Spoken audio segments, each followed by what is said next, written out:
Hello. So we dived in to mercy and grace and the strength of God yesterday. So today I want to extend that out and go into a variation between the understanding of mistake and an alternative choice. And the reason why I say that is because when I was young, I had a child at the age of 18. And everybody, anytime you have a kid out of wedlock at a young age, first thing they gonna say is, "Oh, you made a mistake," or "The child was a mistake." No, God don't make those type of mistakes. What it was an alternative choice that I made, and so didn't know it then. Didn't learn about it until I started my journey. Yeah. So, um, just to give you a little idea of my thought process and how it changed. And before I started my individual relationship with Christ, getting to know him for myself. And we're going to talk a little bit about what does that mean. You keep saying it, but what does that mean, right? So I'll go into that. But like I said, I got baptized at the age of 16. I was going to church. I was um, a heavy participant in church choir, usher board. At one point, I was secretary. I would do the welcome, things like that. Youth Sunday. I just fit in where I got in. Do it all that. Paid my tithes. Didn't know what I was doing. I knew we had to pay tithes, and I just did it. Um, and was doing everything right.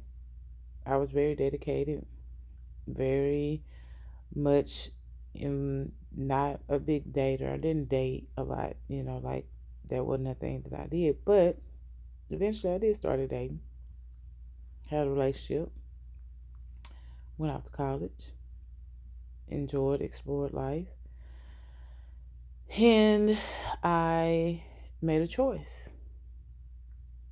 I made a choice, um, and based on those choices, I got pregnant. Now, growing up, because I was really dedicated, you know, and I had this thought in my head. It's like, oh, people make mistakes all the time. This is prior to me knowing I was pregnant. It's the decision that led up to pregnancy. Say it that way.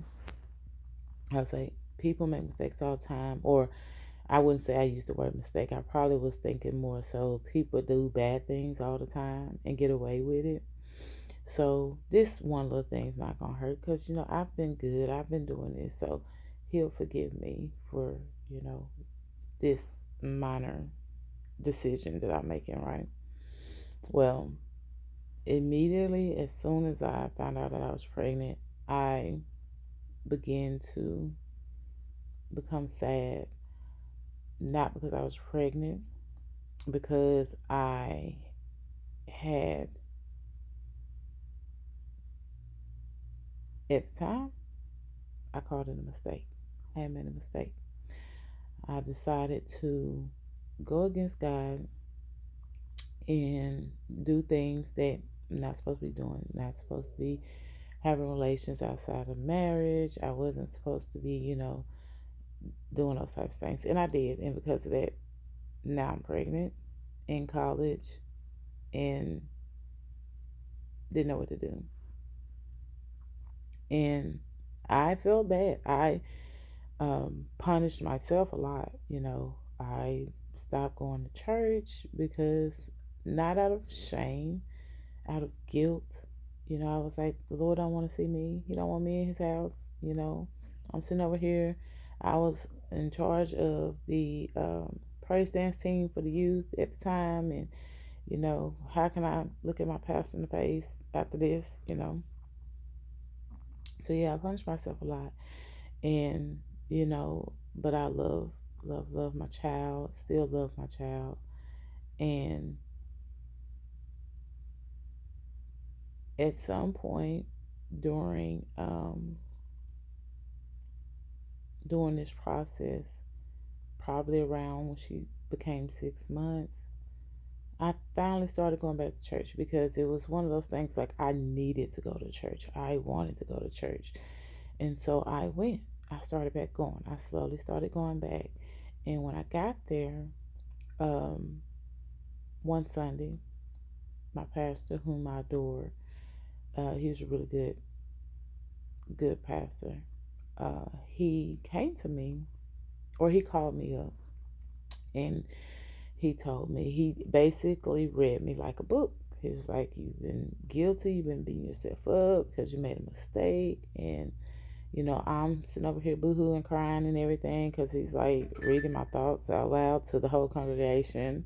It's like, how do you know this? I haven't even mentioned this to anybody. But he said something. He said, God can't forgive you until you forgive yourself. Like, he knows you understand what you did, and he knows that you want to do better and that you're going to do better. So forgive yourself. It's okay. We've all fall short. He went through the scenarios, whatever. And I'm not going to lie, I did feel a very huge sense of relief.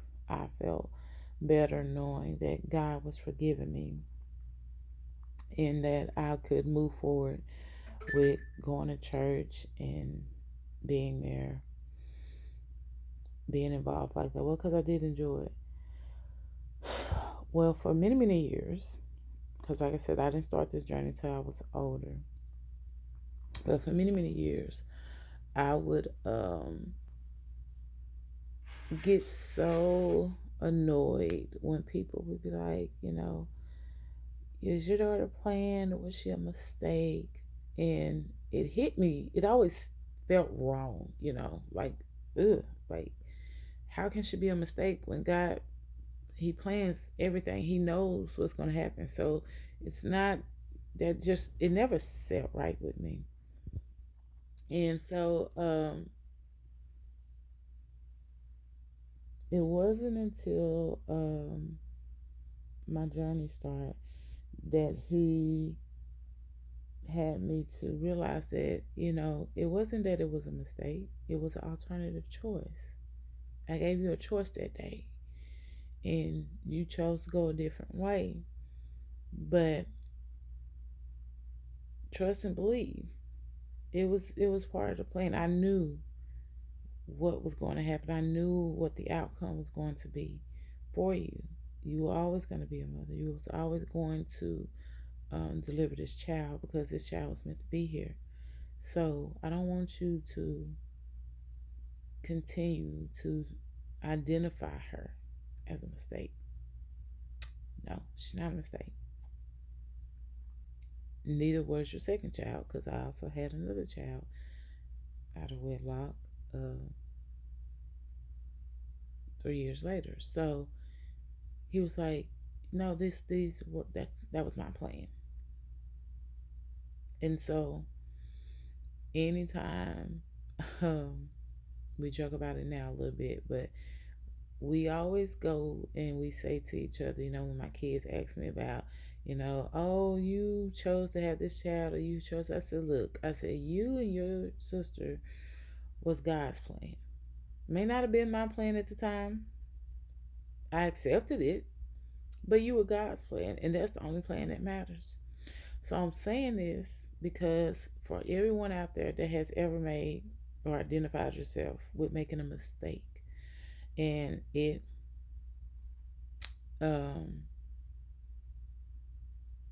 alter your life in a drastic way, like literally took you on a whole different path, put you in a position to where you felt like you can no longer go this route because of the choices that you've made. Stop calling it a mistake. Hey, accept that it is an alternative choice, because at the end of the day, we made a choice. It may not been the ideal choice. It may have not been the choice on the path that you were currently on, and it deviated you to another path. But it doesn't mean that it was one that God can't work with, that He can't handle, that He's not necessarily that He's even disappointed with, because you know everything in God's plan is about timing. And during that time, she was what I needed. Um, she helped me grow, mature, and to refocus. She refilled my joy because at the time I was struggling with being happy. So there was a lot of things that came good that came out of that situation, that part of my journey that normally probably wouldn't have never happened. It could have been totally different.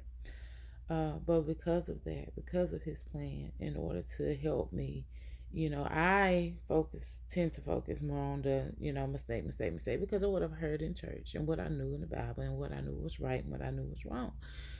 But it wasn't until literally she was a good teenager when I started my journey.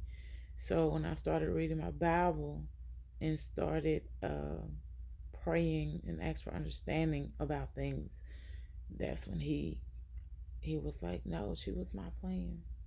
She's God's plan." And so I rebuked the word mistake. I don't allow that. I focus more on alternative choices. Now, when you do choose to make an alternative choice versus the choice that you feel at the time that God has you on, just remember that you can get back. You can be redirected. It's kind of like going down the street, driving.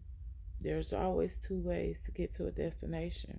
When you put a directions in the Google map, they give you multiple options. Most of the time, they're gonna send you the faster route. They'll highlight that one. This one is faster than that route. This one is, but guess what? Even though it is the faster route, you don't always have to take it. Sometimes you will tend to take the longer route and go the long way around, so you can see more. As people say, the scenic route, so you can, take your time getting to where you're trying to go, so you can deal with less traffic. There's always different reasons why you would choose alternative route, and that's no different in life. We choose routes based on the things that we feel are important in our life at the time. You may choose, instead of applying for jobs at the level you're at, like you may be on management level, but you may not feel ready to be a manager. So you apply for a step down, you'll go for a supervisor or lead position. That's an alternative choice. That's an alternative route. It may take you a little bit longer to get to management status, but you're still on the same path. You're still on the same goal. So don't let your alternative choices trap you and prevent you from getting to know Jesus, or make you feel like you're unworthy to talk to him and speak to him, because it's really important that you communicate with him on a regular basis, not just daily, multiple times a day. Um, yeah, don't let that stop you. Just know that alternative routes are a part of life. It's a part of growth, maturity, and getting to know God. So I hope this blesses somebody today. And do know that it's okay if you were one of God's plans. Hello, I was too. So we're in that boat together. So just keep going, keep pushing, keep praying. And I hope you have a good day.